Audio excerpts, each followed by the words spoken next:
Sebelum menonton, jangan lupa like, subscribe, dan tekan tombol lonceng. Selamat menyaksikan. Halo Sobat Eljon, kembali lagi di Eljon Medical Forum bersama saya Cynthia Karani. Dan hari ini tentunya di Eljon Medical Forum kita akan bahas seputar dunia kesehatan. Hari ini berkaitan dengan area kewanitaan, yaitu keputihan. Nah, sebetulnya keputihan ini normal nggak sih? Nah, seperti apa yang tidak normal? Akan kita bahas penyebabnya dan lain-lain. Sudah bersama kita narasumber hari ini ada Dr. Alfred Asditya Miras, yang merupakan dokter spesialis kulit dan kelamin. Halo Dr. Alfred. Halo Cynthia. Apa kabar, Dok? Baik, alhamdulillah. Baik. Oke, dokter, kita akan bahas soal keputihan ya, dokter. Oke, yuk kita bahas yuk.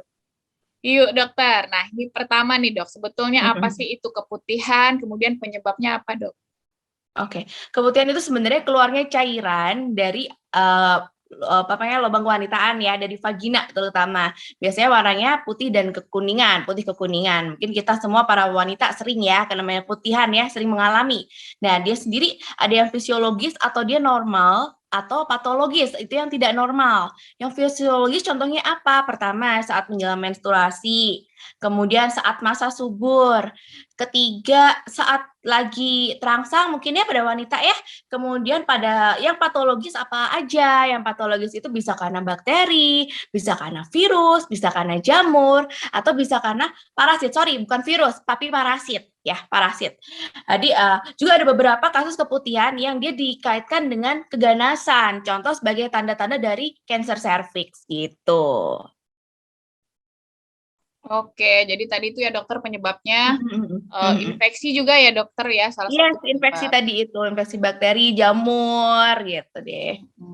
Nah, kalau yang dikatakan normal itu seperti apa, dokter? Oke, kalau yang normal sebenarnya biasanya dia tidak berwarna, tidak berbau, dan tidak ada rasa yang lain, tidak gatal, tidak disertai keluhan lain. Karena ada beberapa orang yang keputihan nih, dia biasa ada juga keluhan lain kayak misalnya dyspareunia itu kayak jadi kayak nyeri saat berhubungan seksual, atau misalnya dia dengan disertai juga nyeri pada panggul, atau orang awam sering bilangnya nyeri pada perut bagian bawah, Dok. Saya sering banget, Dok, nyeri perut bagian bawah gitu. Jadi itu keputihan-keputihan yang sebenarnya perlu agak diwaspadai, Beda sama yang normal. Kalau normal dia nggak ada warnanya nih, nggak berwarna. Warnanya kalau nggak ya putih kuning biasa aja, nggak berbau.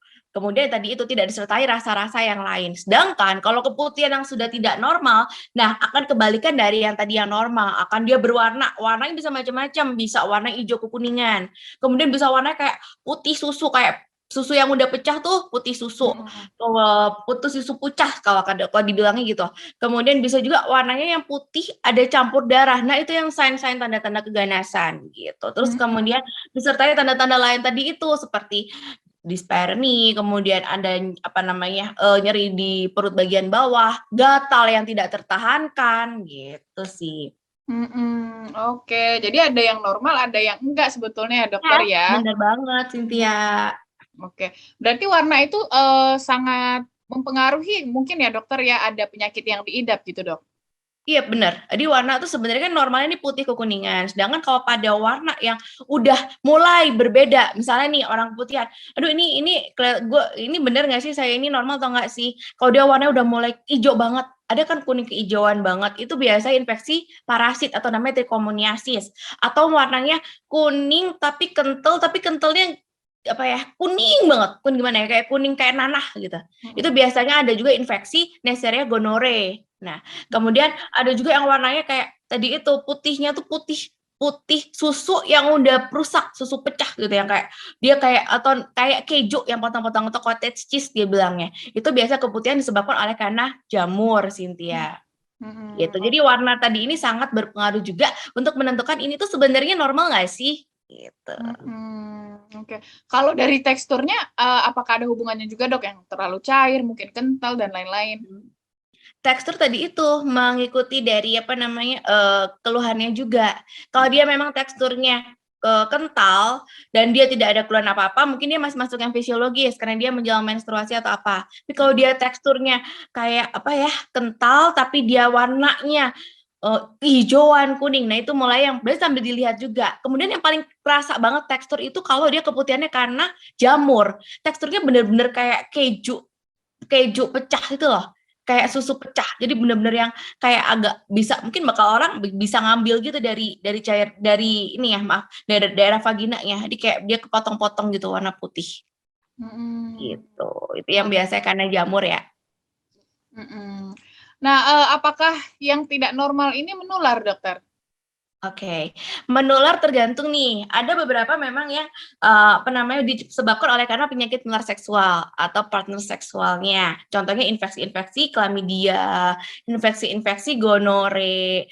Tapi ada juga yang disebabkan oleh karena dirinya sendiri hygiene gitu, seperti kandidiasis. Sebenarnya biasanya dia walaupun dia belum pernah berhubungan seksual pun bisa terkena kandidiasis gitu. Tapi kalau saya sarankan sih saat pasien ini sedang diobati keputihannya, lebih mending abstinence dulu, tidak berhubungan seksual dulu karena bisa menularkan pasangannya. Begitu juga pasangan seksualnya, mendingan tidak berhubungan dulu ya daripada nanti pingpong kan, dianya belum sembuh diobatin, dianya ternyata yang membawa, akhirnya pengobatannya gagal deh gitu. Jadi kalau kan menular iya, karena ada beberapa tadi itu yang penyebabnya infeksi menular seksual dasarnya kayak chlamydia, gonore gitu tadi ya. Tapi kalau misalnya yang nggak perlu ada juga kayak misalnya jamur candida ini emang dasarnya dari hygiene-nya dia aja atau trichomoniasis. Trichomoniasis itu seringkali orang yang sering pinjem-pinjeman barang-barang pribadi kayak misalnya anduk atau sering juga saya sering ngelihat kayak kebersihan di toilet umum ya, itu bisa namanya trichomoniasis tadi itu. Jadi kayak ada pasien yang trichomonas satu lagi ketularan bisa banget. Gitu sih. Jadi mendingan sih kalau memang menular sementara saat diobati keputihannya, sementara saat lagi diterapi nih sama dokter, mendingan stop berhubungan dulu supaya tidak menularkan pasangan seksualnya. Gitu sih. Oke. Jadi kalau ganti-gantian ini juga bahaya ya dokter ya, handuk. Kemudian kalau Anduk gitu kan. Jadi emang dia bisa namanya trichomonas tuh bisa banget gitu nularin buat orang yang suka berganti-ganti barang personal ya. Oke. Gitu sih ya. Apalagi Nah, nih. kemudian dokter, faktor apa saja yang membuat wanita rentan terserang keputihan tidak normal ini, dok?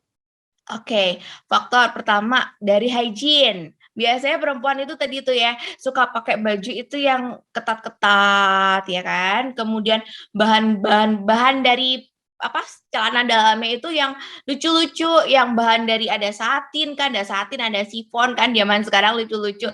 Nah, kemudian cara pembersihannya juga, pembersihannya yang suka ngaco, asal bersihin aja. Sebenarnya gimana sih yang baik? Yang baik tuh sebenarnya sekali usap aja itu dari depan ke belakang. Jangan kebalik ke belakang ke depan ke belakang. Kemudian dikeringkan setelah cuci langsung dikeringkan pakai handuk atau pakai tisu.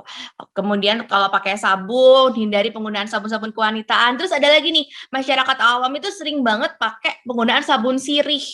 Jadi air sirih yang direbus sebenarnya nggak baik gitu loh, karena air sirih tadi ini bersifat seperti antibiotik alami dan dia bisa membunuh bakteri baik flora normal di vagina kita. Gitu. Kemudian sebenarnya dihindari itu penggunaan sabun-sabun kewanitaan supaya mencegah keputihan ya. Mendingan pakai air biasa atau pakai sabun bayi cair aja. Ketiga, tadi udah ya baru tadi hygiene bersihin itu udah. Ketiga yaitu safe sex gitu. Jadi kayak berhubungan seksual dengan pasangannya aja atau misalnya pun harus berganti dengan yang lain, penggunaan kondom jangan lupa gitu sih. Oke. Jadi bahan yang bagus nih dokter untuk perempuan ini apa ya dokter bahan yang bagus? Buat celana dalam nih? Iya betul dokter. Celana dalam sih sebenarnya yang menyerap keringat. Jadi kan biar daerah situ kan emang cenderung lembab ya. Jadi biar kita tuh nggak lembab aja gitu. Cuma mungkin saat tertentu yang emang diharuskan harus pakai bahan yang kayak gitu ya nggak apa-apa. Tapi kayak misalnya harus pakai celana kertas kalau kita lagi traveling nih.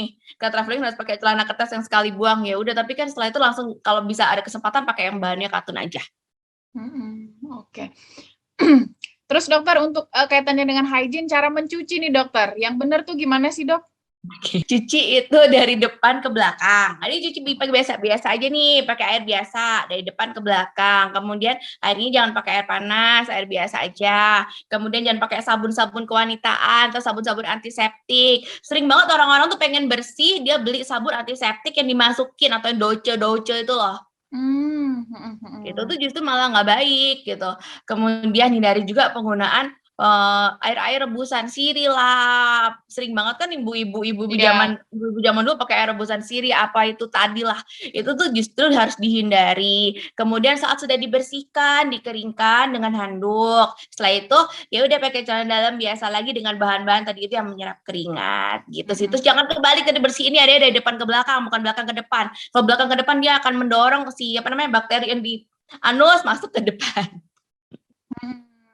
Oke. Sekarang ada juga dokter yang lagi hits itu parfum buat area kewanitaan. Nah, itu gimana, Itu Dok? bener banget. Aduh, kalau aku nggak nyaranin ya. Habis sekarang gini loh ya, parfum buat kewanitaan.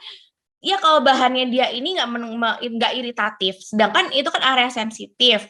Kalau dia malah iritatif, yang ada dia bukan malah wangi, malah gatel-gatel deh, malah dermatitis kontak gitu sih. Jadi aku sih not suggest gitu untuk penggunaan sabun kewanitaan. Kalau emang parfum kewanitaan, sorry.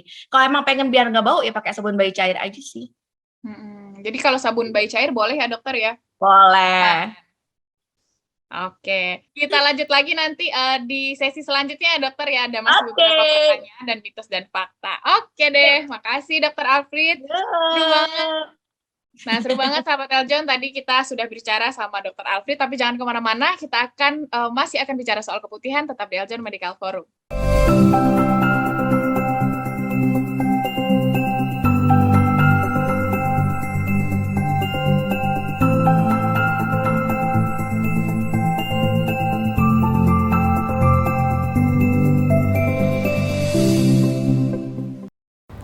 Ada Tirek makan pepaya. Jangan lupa like ya.